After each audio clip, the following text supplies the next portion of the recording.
Good afternoon, everyone, and welcome to another session of Young and Dynamic on the 23rd of August as we continue with the series Volunteering for Development. Now, I know that we have heard challenges with our data distribution, but I would like to encourage you that reach out to your brother or a sister who is not connected and ask them to just connect using that very same data that they have, because it's going to be credited later on. Today, Econet is just having challenges with crediting data, but I would like to encourage you that you encourage someone whom you know who's normally here to connect because their data is going to be reimbursed. As we get into our session, let's get into a time of prayer. I would like to just check if there is anyone who would like to lead us in prayer, because our prayer leader today is also still waiting for data to connect. So who'd like to open for us in a word of prayer and pray together with us? You can raise your hand, and then we'll allow you to unmute so that we can you can pray for the session as we get into our session. I have Mr. Kaseke here who would like to pray. So yes, I will ask Mr. Kaseke to unmute and lead us in a word of prayer. Kindly go ahead, Mr. Kaseke.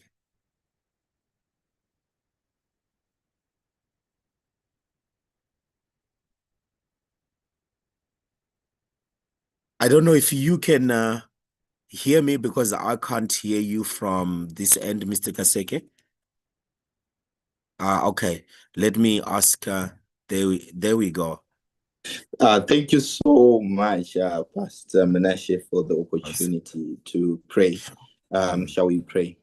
Awesome. Dear Lord, we come before you this afternoon thanking you about Young and Dynamic and its impact to our students and everyone that works with the program.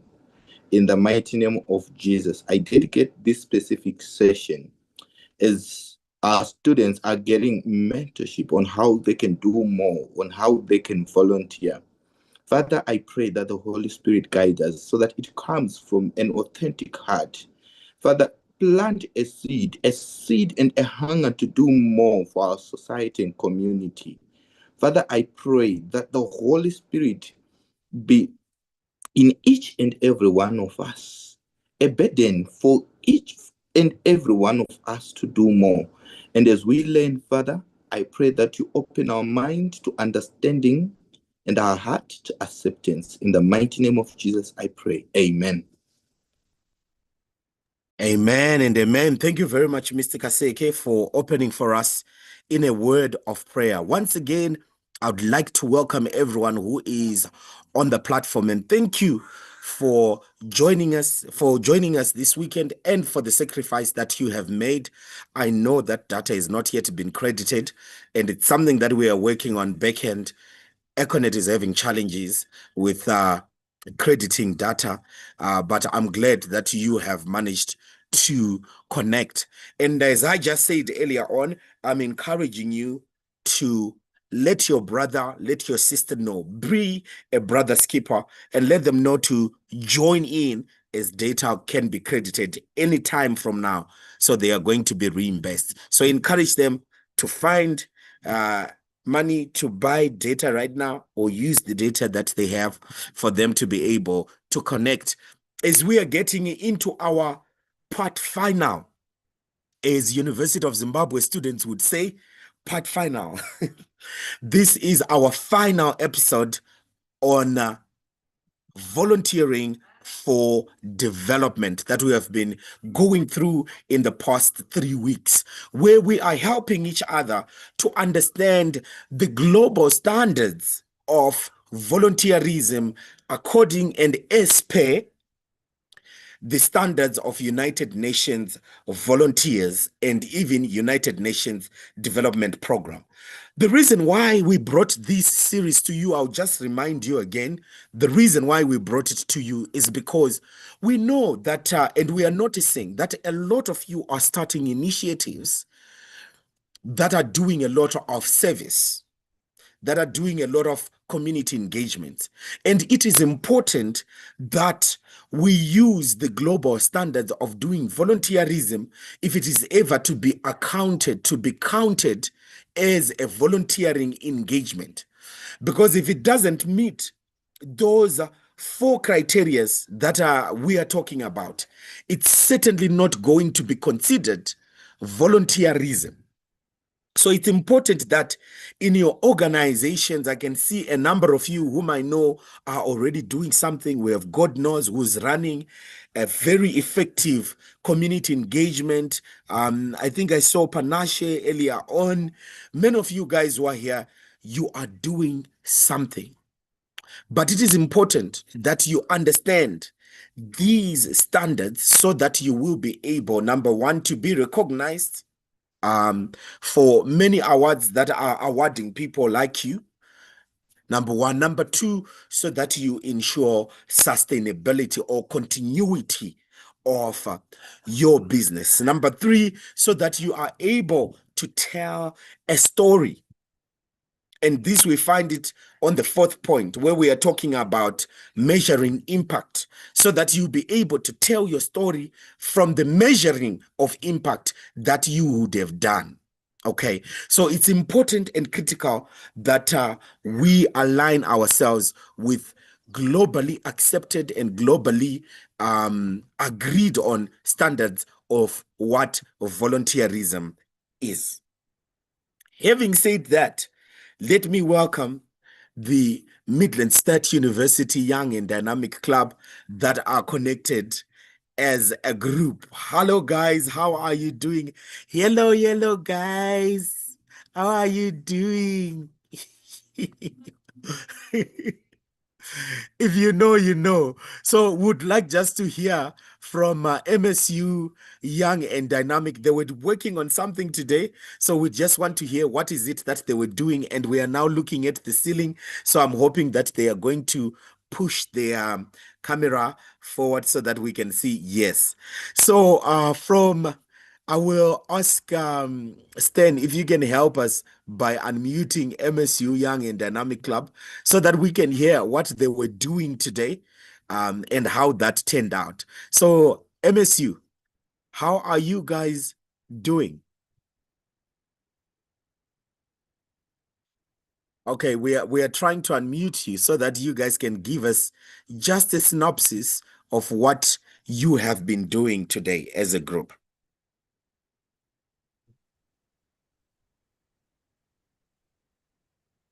So, good afternoon, Pastor Mnashe. Good afternoon. Yesterday, we had a meeting Nyangaidim clubs EPA MS Pana. And they said that we want you guys to a drug and substance abuse campaign because apparently Panevana said the Intimaganiswa Rehabilitation Center in Matras State. Wow. So we understand my level 1 and we have a lot of medical students from different programs. So Tabamo plays a 1 and they went and raised awareness kuma sports nurse on drug and substance abuse. And Tachito Sangana Nilongo and about only high it. Wow. Yes. So we also managed to recruit a few members that part of the scholarship, but then who were impacted by the way they touched and they want part of it. So we continue to engage them my activities and Absolutely. Thank you very much, Governor. We appreciate. So how many are you in that room today?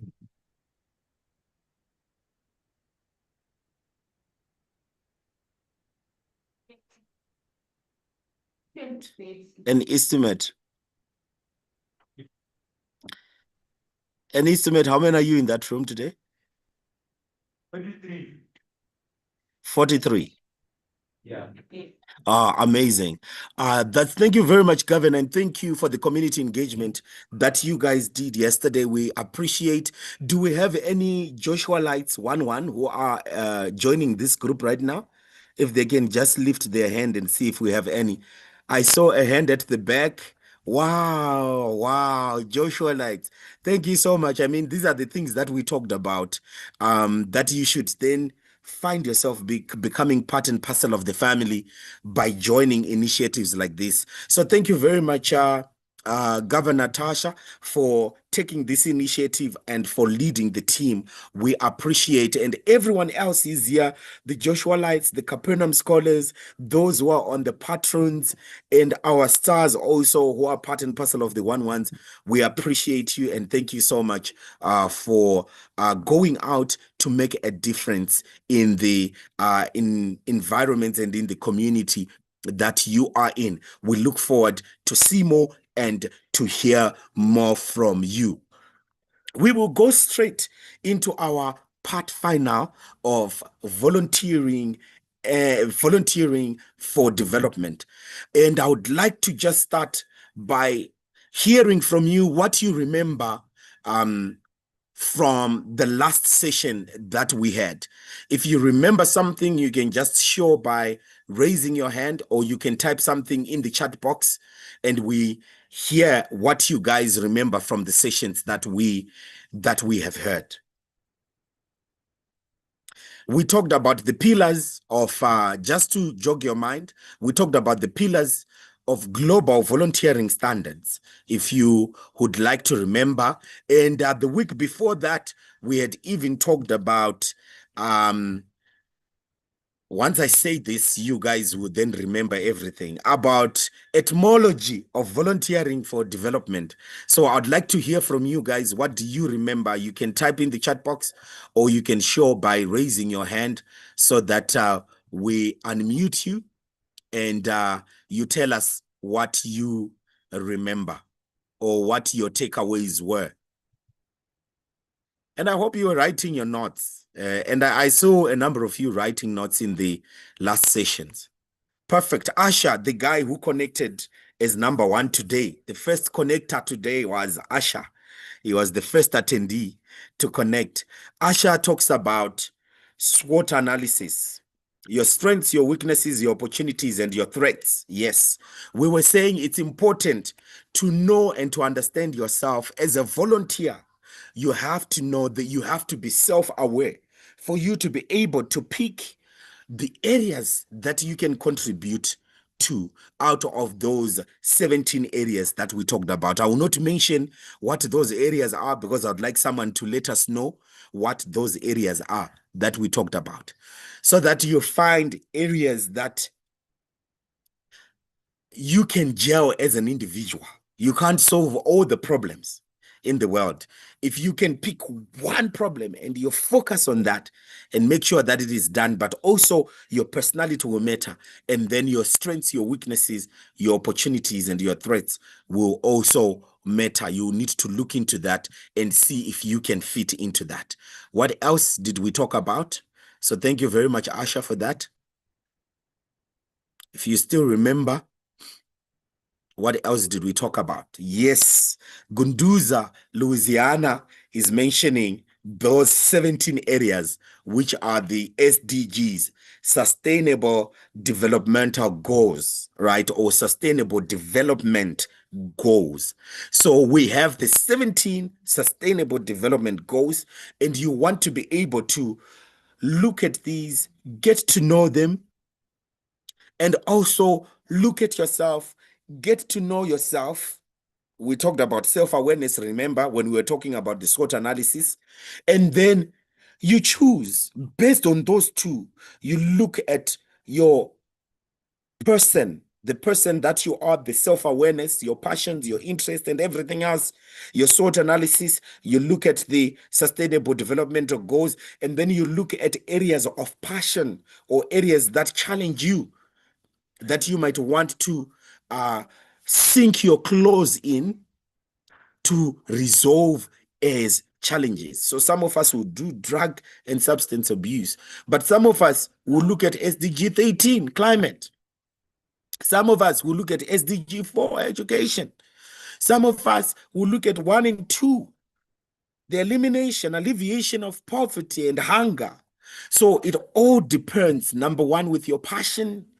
It also depends with your strengths and your weaknesses, the skills that you have and the skills that are surrounding you. We talked about Pastel as well, as we were talking about the self-awareness and the SWOT analysis. You also look at what? Pastel. And then you look at the most appropriate challenge that you can tackle, because you don't want to start something and realize that you don't have the skills for it, and realize that you don't have the opportunities for it, and realize that your person or your personality is not cut out for that. So you want to be able to look at all of those things and respond. Yes, someone is talking about Agenda 2063 and not Agenda 63. And we said these are some of the areas that you can look into. And I remember Louisiana talking about the National Development Strategy, NDS.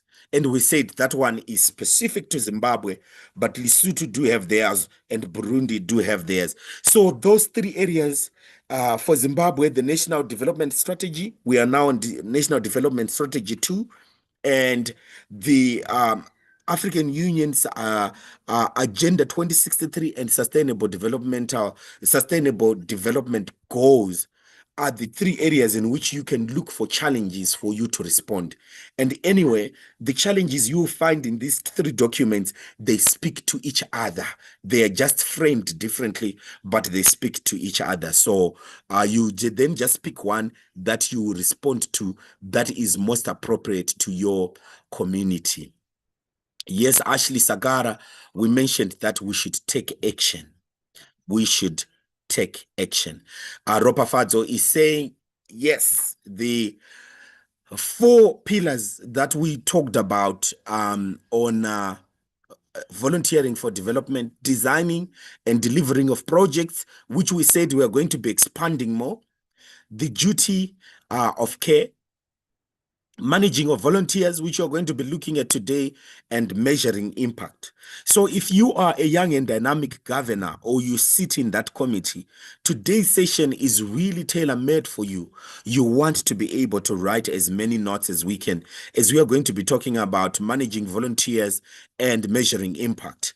If you are running a community engagement or initiative, today's session as well is tailor-made for you. And I know that most of you are running several, like Modesta Faira. I know she's running 2 initiatives. And you need to be able to take as many notes as you can today so that you will be equipped as a leader, number 1, and then number 2, as someone who is contributing for impact. Yes, we talked about a value called altruism, and I hope you guys have started using that value, right? The selflessness for the common good. But then in the selflessness for the common good, you are also doing it for your own good. That's how altruism works. You are looking outside so that you be able to look inside.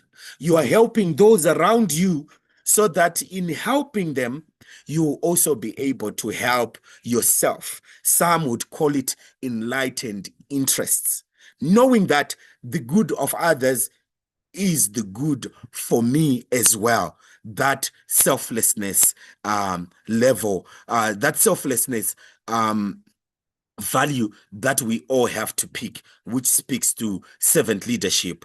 Servant leadership is one of the leadership styles and approaches that we look into anyway. So thank you very much for all those feedback that you have given me. But there is something important that I would have wanted you guys to look at or to bring to this discussion, which we talked about.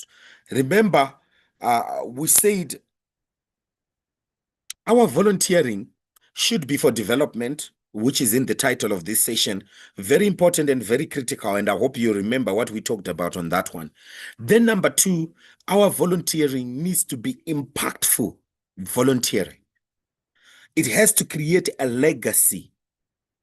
It has to be aligned to national development agendas, continental development agendas, and we're talking about number 1, our region is Southern Africa, and then number 2 is African Union as a whole, and then eventually is the rest of the world. It has to be impactful. And we talked about a number of people who have left a mark that cannot be ignored, including Mother Teresa, including the work that Nelson Mandela has done in his space, the foundation itself, and all his other consulting businesses. So we need to remember, and we even talked about Higher Life Foundation and what our patrons are doing, the amazing work that they're doing, including our president and CEO with Simba Akelo, the amazing work that they're doing. It has to be impactful. And then number 3, it has to be responsible volunteering. Number 1, responsible in the sense that it's designed for the local good. You just don't take something from America and come and paste it in Zimbabwe. The context matters. So you have to be able to look at your environment and then come up with a solution that will be able, that is tailor-made or that is designed for your community. Then number 2, the community has to take ownership. It's part and parcel of responsible volunteering.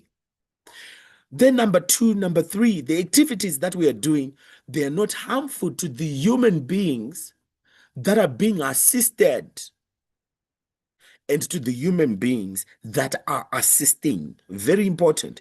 And we even went on to talk about the awareness of the culture and the traditions of the people, and then the environment as well as part and parcel of responsible volunteering. Very important. So it's important that we remember these 3 core elements of global volunteering standard, that our volunteering, it has to be for development. And we talked about what development looks like.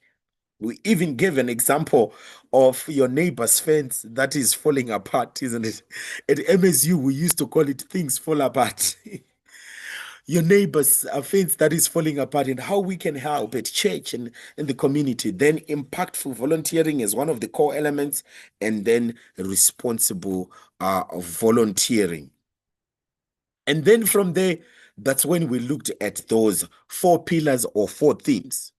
Designing and delivering of projects, which I then said we are going to be coming back with another session that will help us on how you can come up with a project document or a program document that will enable you to go out and look for funding. If you don't want to take the approach that Modesta has taken, Modesta Fire, just like you guys, she has taken an approach where she has a business that's making money for her. She's doing cakes and she's doing speaker engagements. She's making money from there. Then she takes that money, she injects it in her what? In her community engagement. So I would advise that we all try and take that model because it works. Because Econet is the group, they're doing that. Telecommunications is making money. Their data business is making money, and they are bringing that money back into the community through Higher Life Foundation and Delta Philanthropies. So that model works and it's sustainable. But if you're not yet at that level, we then need to teach you how to come up with just a standard basic program or project document that will help you to go out and tell your story and get people who can fund or who can be donors to your program. And we talked about duty of care.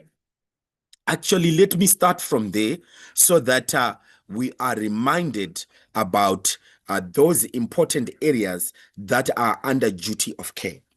So you as a founder of your community engagement, you as a young and dynamic committee member or governor, or part and parcel of, it can be Global Shapers, it can be Junior Chamber, it can be Rotary, Rotaract, whatever you are part of, who are running community engagements. You are encouraged and you are reminded that duty of care for the people who are participating in the work you are doing is very important and very critical. And I hope you can see my slide. It's very important and it's very critical.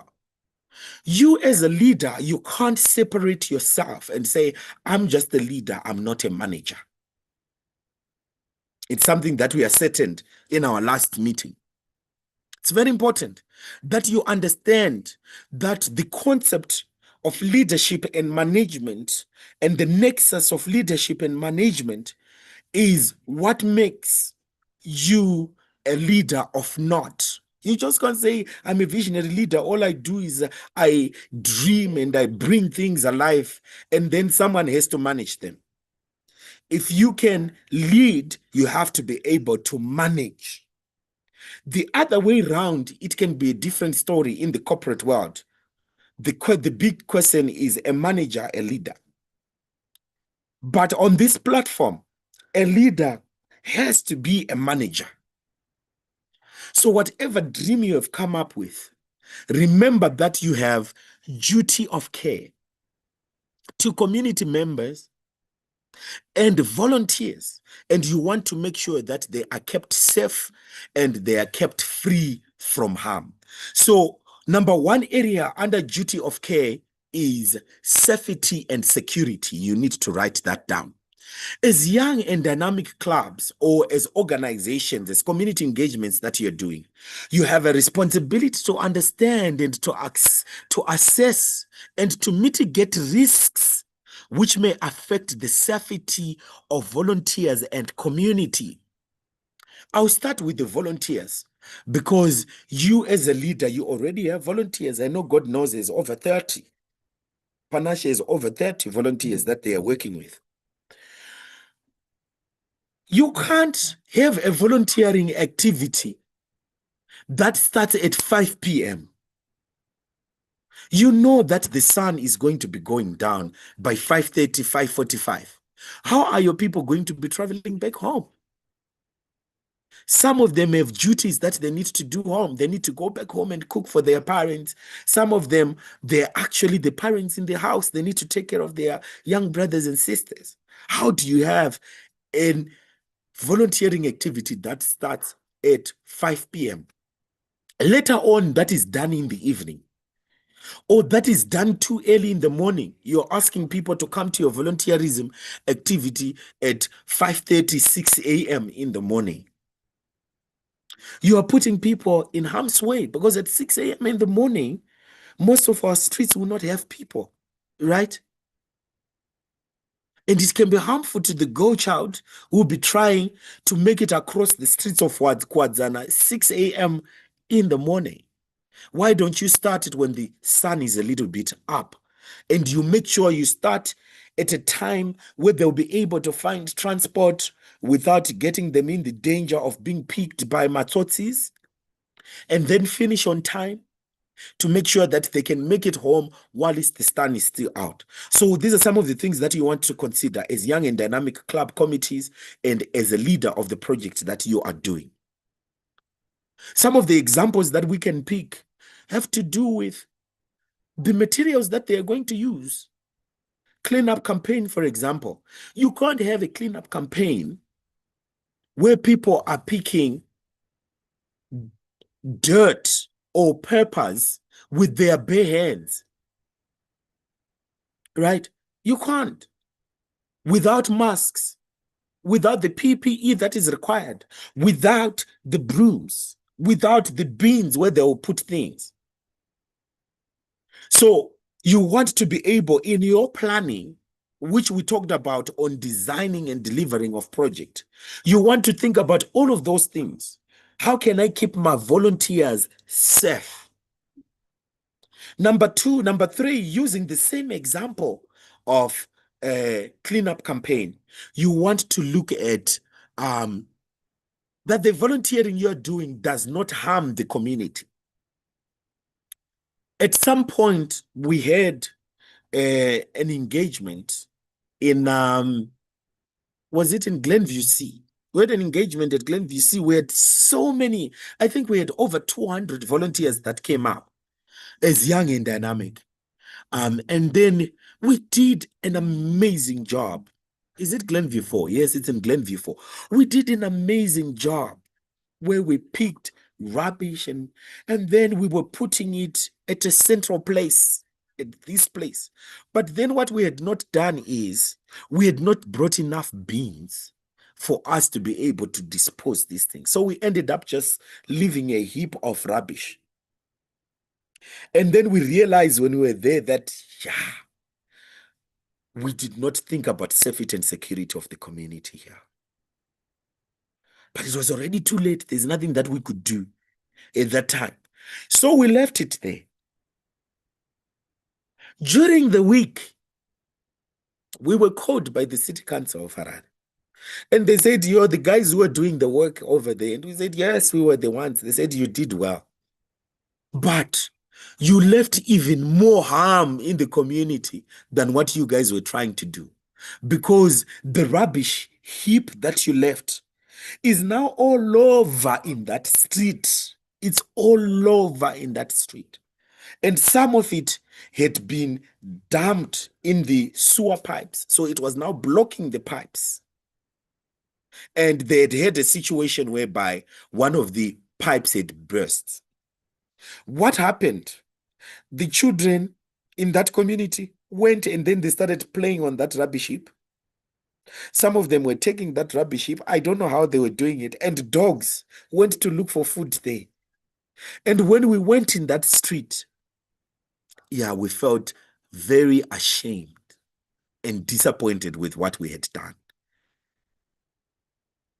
So it's important that you understand that the engagement you are going to be doing, you want to make sure that as you come to an end of that engagement, you don't leave anything that will leave the community in harm. If you are digging pits for whatever reason it might be, you want to make sure that they have been closed. If you were giving out clothes in the community, you want to make sure that that is done in a fair and just way that does not leave the community fighting amongst themselves. I can give you an example. You go in a community and you ask the community to sit in one place and you say to them, we have come here to give you food and to give you clothes. And then in your giving of clothes, you now start giving clothes to the men alone. Your giving criteria is favoring men alone, and you're leaving out the women. What can happen in that community? You can find out that men and women will be fighting. And next time you want to bring another engagement, the women are not going to come. They're just going to say, no, you favor men, so do the community. You have caused disharmony in the community. So you also want to make sure that you keep the peace, the traditions and the culture that you have found in the community. All of that falls under safety and security. We are talking about the area number 2 is safeguarding and protection. As you're doing your work, you want to make sure that everyone feels safe as you are doing your community engagements and everyone feels protected. Number 1, among the volunteers themselves, the culture that you breed within the team that you have. You can actually find out that as you go out to do your engagements, there might be some female volunteers that will not feel safe around certain male volunteers because they are always hitting on them every time you go out. They're always trying to ask for love. They're always wanting to talk about these explicit things to females. So you want to be able to make sure that the culture that you breed within your team is safeguarding and protecting everyone. If there is a volunteer who is causing some volunteer members, it might be through asking to be in a relationship with them, which is proposing, or it might be through bullying, because some volunteers will bully others, right? You want to make sure that that is taken care of, and you do not have that type of a culture within your team. Mainly, it's bullying, it's harassment, it's exploitation, it's violence. You want to make sure that even verbal abuse is not part and parcel of your team. That's number one. And then number two, you want to make sure that your volunteers are not abusing the community, and the community is not abusing the volunteers. And this can come in so many different ways and shapes. I'll give you an example of what happened in Kenya years back. The British Army, they have a base that they have set in Kenya, in a district called Nakuru. So they practice there. And when they do their military drills, they then go out into the community and help the community in so many different ways, building schools and doing things like that. And as they're doing this volunteering work, they collaborate with the community. But what has been recognized over the years is that that community is growing the number of mixed race children. What is happening?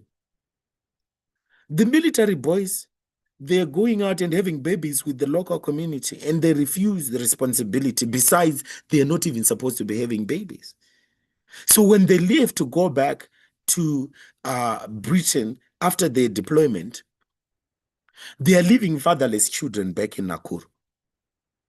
So you have a British child who's speaking Swahili, who doesn't know their father, and a woman who doesn't have a husband. The number of single mothers is increasing. That is leaving the community not protected and not safeguarded by the ones that are actually running those programs. They're supposed to make sure that those things do not happen. So you also want to make sure that your project that you are running is not leaving the community harmed in any way or the other. Very important and very crucial. Number three, health and well-being being taken care of. Health and well-being description. So to ensure that the best outcomes for the individual, for the club, for the organization, for the community member, you as Young and Dynamic Club or your organization should maintain physical, emotional, and mental health and well-being of volunteers and communities before, during, and even after the project that you are working on. This is very important and critical. Why am I saying this? If you're going to be doing, let me say, a community engagement from 9 to 4 every day for the next 3 months, you are going to leave your volunteers fatigued. You're going to leave your volunteers with mental health challenges because you have been slave driving them. Every day you are meeting with them 9 to 3, because Pastor Mnashe said we can't do it in the evening, so we have to do it 9 to 3, 9 to 3, 9 to 3, 9 to 3. You are not thinking about the health and well-being of your group, of the dynamites that you are working with, or of the club that you are working with. If the work is taxing, let's say the work is to cut firewood at a children's home or at an old people's home. No, that people can't be cutting firewood for the next 3 hours. The same person they have their axe in the hand and all they are doing is cutting fire for the next 3 hours. That job is physically taxing. So you want to come up with a schedule that will help our people. If you're going, let's say, to a hospital, visiting the hospital can be very emotional. So let's say your community engagement is based on visiting the hospital. And your people are going around the wards and they are ministering to young kids and they are ministering to women that are struggling with cancer and things like that. And some of the things that they are going to be seeing there, they've never seen someone who's sick to that level. It will affect them emotionally because they are seeing a big wound which they have never seen before, or the environment, especially at Parinyatwa, which does not smell as good, is not as conducive to your people. And you want them to be visiting that place every day of their holidays for the next 4 weeks. It will leave them emotionally drained. So you want to be able to balance how often you go there.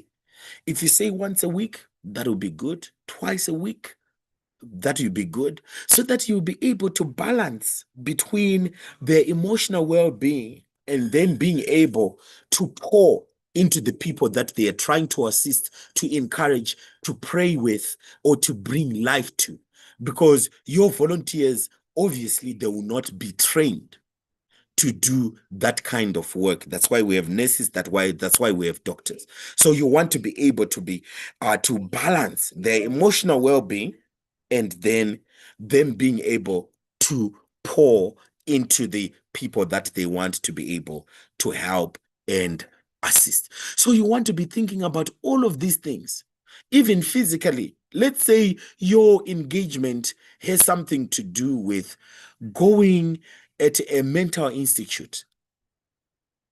And you know, at a mental institute, anything can happen there. Anything can happen. So people can get beaten there by someone who's mentally ill. People can be strangled by someone who's mentally ill. So you then want to make sure that before you go to the mental institution with your volunteers, you want to liaise with the mental institution to make sure that the health and well-being of your volunteers will be guaranteed before you go. If they have a mentally ill person who has a history of violence, is that person secured? Right? You want to make sure that that individual is secured. As your people are doing the cleaning, that particular individual is secured. And the places at which they are going to be doing the volunteerism are also clean, are also not harmful to them. There is no harmful substance. For example, there could be some chemical. Let me just say acid, worst case scenario. Acid that can also harm them as they are trying to do the cleaning. You want to make sure that all of those things, physically, your people will not also get what? Will not get harmed along the way. The last thing is on managing volunteers. Let me just take a moment here and pause and hear your feedback in the chat box. If you can write what you have understood in the chat box or questions that you might have on what we have covered so far. So I'll just give you a moment to take this in, write your reflections, write something in the chat box, and then ask questions so that I just don't go, because these things that we're talking about, it's even being done at UNDP. And I know that most of you are still working on your first degree, so it might be difficult to understand for some of us, but I'll just take a moment and allow you to reflect. And what I will do, I'll just play some music in the background as you make that reflection in the next 2 to 3 minutes. So just write some reflections, take some notes, extra notes, your own understanding of the things, and write your questions down, and then you can ask me the question when we are back.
Great. I think we have managed to write a few notes. I'll just read some of the comments that I'm seeing here as I'm waiting for some of your questions. Tinashe Kudakwashe Zwarimwa is saying, volunteering in a community, we need to also remember to engage with the gatekeepers, such as chiefs and religious leaders, for safety and protection. I think we also talked about gatekeepers last time, and I like the element of adding safety and protection to it, which is very, very important. And then he also says good leadership qualities and skills are indeed crucial. Perfect. Thank you, Tinashe. Then Kudakwashe Makomva is saying, I've understood that as a leader for a volunteering group, you have to think about the team you're working with. Definitely, Kudakwashe, that's important. Munotida Ishe is saying, safeguarding and protection of both the volunteers and the community, protection from cases such as bullying and harassment and exploitation, very important. Gift Masosote is saying, it's good to take care of your volunteers for their safety and also respect the cultures of the community. Very important and very crucial.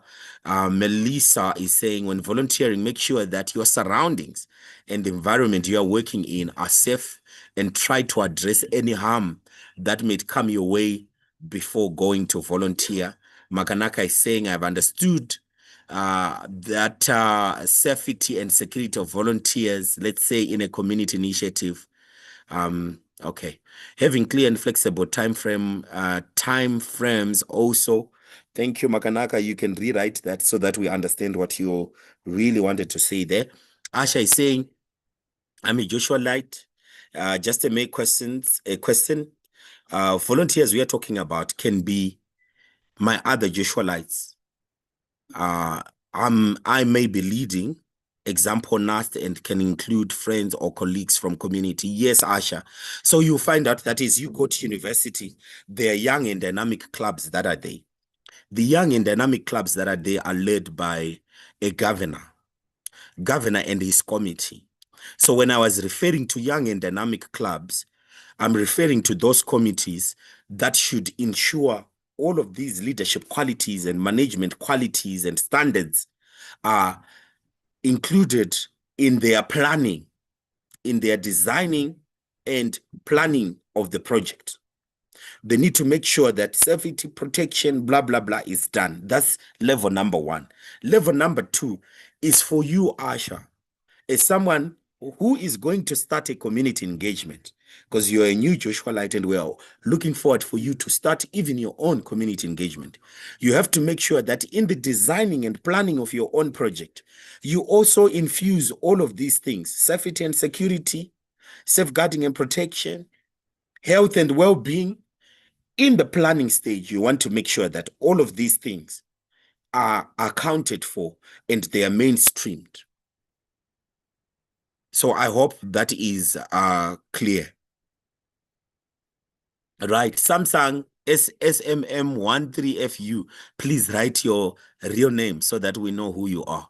During volunteering, the leader has to create an environment where the volunteers feel safe among themselves and also in the community where they're engaging is very important.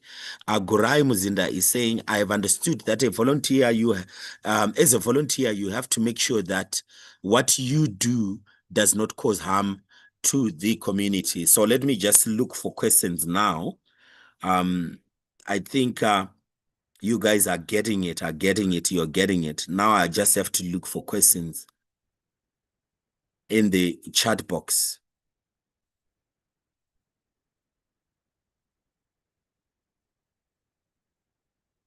Yes, Kudzai, that is actually happening. That is actually happening. We actually had a crisis. So Kudzai here is saying, I've been hurt to learn that members of a volunteering group can actually abuse members of the community that they are reaching out to or they are trying to assist. It's not everyone who comes to volunteer who has a heart of service. Remember when we were talking about etymology, that then leads us to a heart of service. And we realize that volunteering is a heart thing and not just a mind thing. It's a heart thing. There are some who do not come with that mindset, with that heart to serve. So they'll just look at it as a place where they can chill and spend a good afternoon and go back. So people like that, they can be tempted to do anything really and harm people. And in 2016, 2015, there was actually a crisis with SOS. We know it's a Roman Catholic movement. And this is all over in the news. That's why I've mentioned the names here. In Nigeria, women were being abused by men who were part and parcel of this amazing organization. And they tarnished the name of this organization, actually. So these are the things that happen even at the highest level of volunteerism. SOS had to be shut down in Nigeria for a season for them to be able to address these things. So these things are things that happen. So don't be naive to think that everyone has the right heart when they come. You want to make sure that you put systems in place, you put structures in place that protects the volunteers, that protects the community as well. So as a leader, you have to be able to think about all of these things. And you know what? The reason why we are also bringing this to you, if you as young and dynamic do not put this in place, you will tarnish our name as Higher Life Foundation because you are directly linked to us and you are directly linked to Econet, the group as well. So you will end up putting our name into disrepute and the name of our funders into disrepute as well. So that's why we need you guys. With the amount of the community engagements you guys are doing, we thought it would be very important that we make sure that there are standards that you guys keep to, that makes sure that volunteers, the communities, and the organization is also protected. Great. So I did not see any. Okay, Ashley's got a question. So Ask is saying, okay, my question is, as a Joshua Light, if I have a volunteering project to volunteer for development, which is in line with those standards, is it possible to engage and collaborate with others who wish to volunteer with me, even if they are not under Higher Life, and also collaborate with wishers who want to fund my volunteering project, like sponsors? The answer is a bold yes. The answer is a big yes. The answer is a very loud yes. Ashley, why are we saying that? We are saying that because what we are trying to do on this platform, we know that as Higher Life Foundation and as Dynamites, we cannot change the world by ourselves. We need to be able to come up with the critical mass that will be able to influence other people. And then we have that domino effect, that ripple effect, that as we impact you on this platform, you will go and impact others. The legacy of a leader is to raise other leaders who will raise other leaders. So we can only say we have been successful in what we are doing if you start raising leaders who will raise other leaders. So we need that ripple effect, that it starts with you and then it goes to the people that are next to you, and then it goes to the people that are next to you. So what we are trying to do on this platform is to raise that critical mass that will be able to go out there and make an impact. And when that critical mass is raised, has made an impact, they will be able to also make an impact to other people, and it goes in ripples, the ripple effect. And before you know it, everyone is volunteering, everyone is assisting. And we see that it happened in Canada, and we can do it. Canada, in 1 year, through volunteerism, they are raising 2 billion from doing volunteerism work only. In other words, we are saying volunteers in Canada, they are doing volunteerism work that if we are going to pay people for doing that work, it would be 2 billion that we'll need for us to be able to pay everyone. You understand? When we are saying their volunteerism work is generating 2 billion, it means that what they are doing, if we are going to pay them, we'll need about $2 billion. So it's big. And I believe that we can do it here in Zimbabwe as well. So it is a big yes. Go out all the way, Ashley, and influence other people and get to do the work. Great. I don't see any other question. So in the next, any other questions? So in the next 2 minutes, I'm just going to round this up and we will call it a day. Don't log out yet. I can see there's some people who are already logging out. Hold on. Don't log out yet.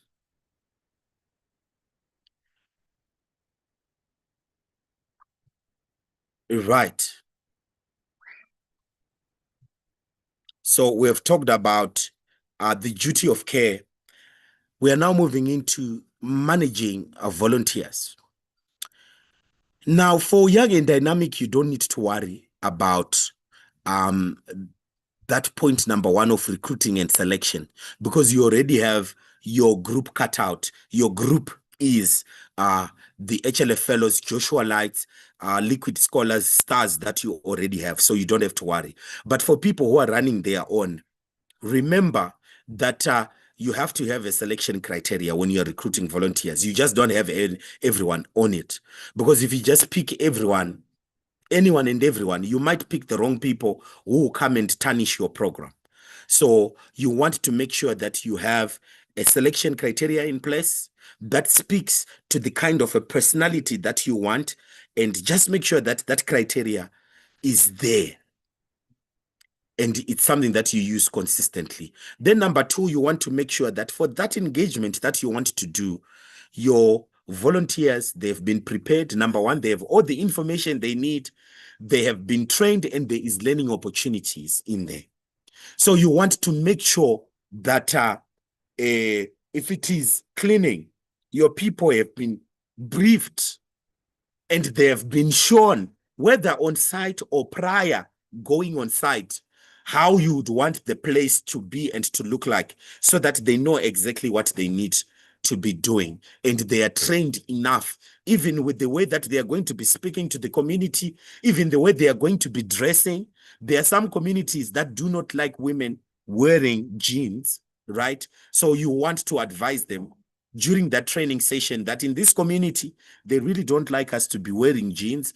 It would be good if you wear your skirts and make sure that you are in this community. They don't like us to speak in English. There are some communities that do not tolerate people who speak in English, so to say, because they will look at you as if you're being fancy or anything, and you're not really relating to them. You train your people how to talk to the community, how to be courteous, how to be kind, how to be lovely. You want to look at that. Number three, placement and support. You want to ensure that as you are doing this, there is professional and personal support that is given. So, for example, you are going out to assist, let's say, at let me just say at an old people's home, right? At an old people's home. And at an old people's home, you already know that you are going to come up with medical issues there, because these are older people. So as your older people are interacting with your people, they're going to be telling your people, your volunteers, that is, that I have a challenge with my stomach. I just can't eat anything. My eyes are not seeing. I don't know what I should do. At old people's home, that's what I normally find. The old people are normally telling us their ailments that they are struggling with. So what do? You know that you're going in a space like that. You want to make sure that your volunteers, they are professionally and personally supported. So what do? You make sure that among your volunteers, you bring a doctor or two, so that when one of your volunteers comes across an older person who's struggling, who's telling them that, your volunteer will be able to say, no, you know what, we actually have brought some support and we have some professional support here. I'll call the doctor and the doctor will come and talk to you and tell you what you can do. You get what I mean? So you want to make sure, if you're going out for a cleanup campaign, you just don't go out without a hygiene specialist from the local council, someone who knows about public health. You want to make sure that amongst the team, you have someone like that, or you actually write a letter to powers that be and say, as we are doing this, we need a public health specialist who will be able to come and look at the work that we are doing, so that they'll be able to support our people as they are doing the work. So you want to make sure that that support is there, and we are here to help you get that support. Then number 4 has to do with communication, debriefing, recognition, and ongoing engagements of your volunteers and the people that you are working with. This is very important. It's communication, and we are going to be bringing someone who will talk more on communication. Then the last one is on measuring impact. I will not labor on this because of our time, but what I will do with this, to our young and dynamic committee members, this is what we are going to be talking about more, because it speaks also directly to us as an organization as we try to measure the impact that we are making in our communities. So we will be talking about it. We are going to be looking at the process. Measuring the impact of volunteering for development. Our project requires the use of an established planning framework. So the clubs, the organizations have to make sure that you put mechanisms which are inclusive, which are participatory, which are responsive to local communities, other stakeholders, and then the sustainable development, of course. We're going to be talking about that more so that you see how you can coin it in line with the pillars that we have. Number 2, the outputs and the outcomes. The volunteering engagement that you have to be able to be measured in terms of the outputs. Number 1, how many people have come, how many hours has been done, and how much has been generated in that particular moment. And then we look at the long-term effects of what you would have done. What change? What are the things that have improved in the community? With which percentage, or at which rate, or at which number? Those are the things that we are also going to be looking at, but it's something that you need to be thinking about. And then the last thing that most of you are not doing, it's on reporting.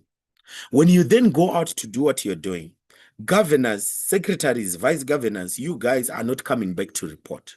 We have a link that we have sent in the governors group that you guys need to go in and fill in.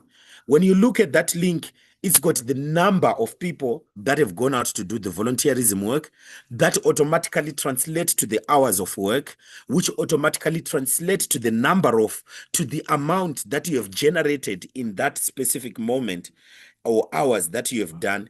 And then it's got another column where you fill in what is it that you were doing, the actual engagement that you were doing. So you are literally filling in 2 columns. The first column is of the number of volunteers that then automatically feeds in these other 2, the hours and the amount, because we have put formulas on that.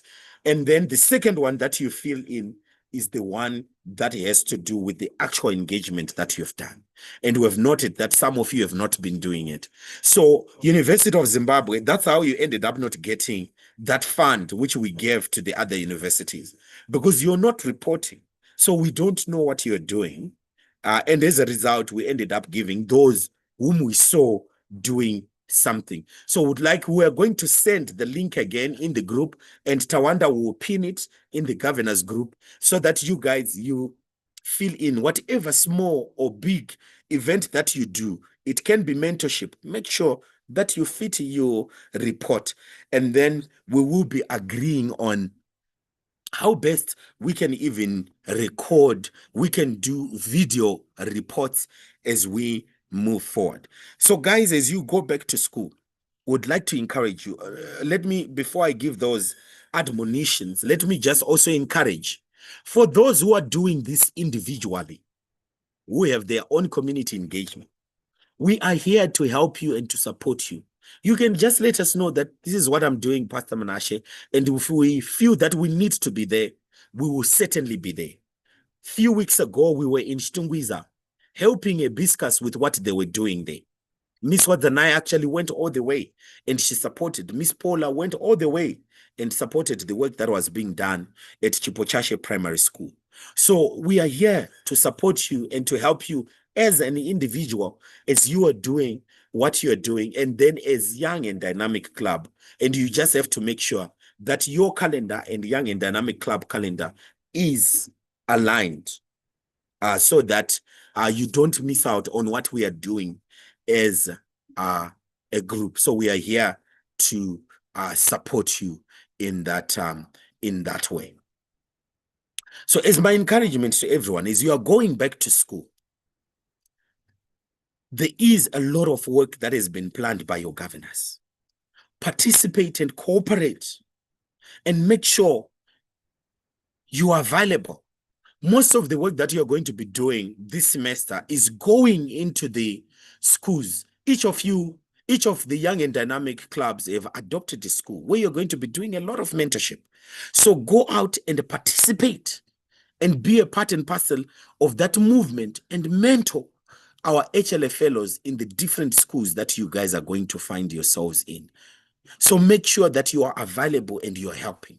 And when you're done with that, on days where you're not going out with Young and Dynamic, you can plan your own. And you can let us know, and we can support you in any way that we can support you. So given the time, I know I'm 8 minutes above time, so I will have to end here. Any questions on the last part, I would encourage you, post them in your group, and your governors will forward it to the governors group, and then I'll try and respond on WhatsApp.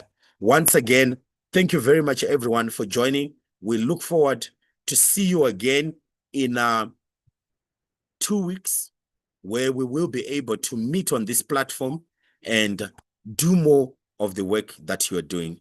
It's goodbye from me, and it's goodbye from the Young and Dynamic Management and Executive. Thank you very much, everyone. Enjoy the rest of your day, and goodbye.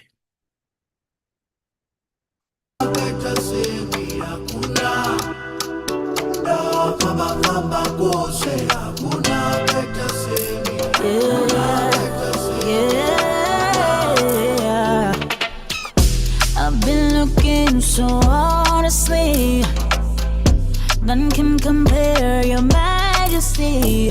No one like you, Lord, and in this whole world I can know where I came to save me. You never left me whenever I was broken. You will listen with your arms wide open, with your arms wide open. Guru and your body, I can't describe it. Guru and your body, I can't imagine. That you're gonna show you your love is big, your love is greater. Your fun, but did you want my say? How can I, yeah? How can I? Oh, oh, oh.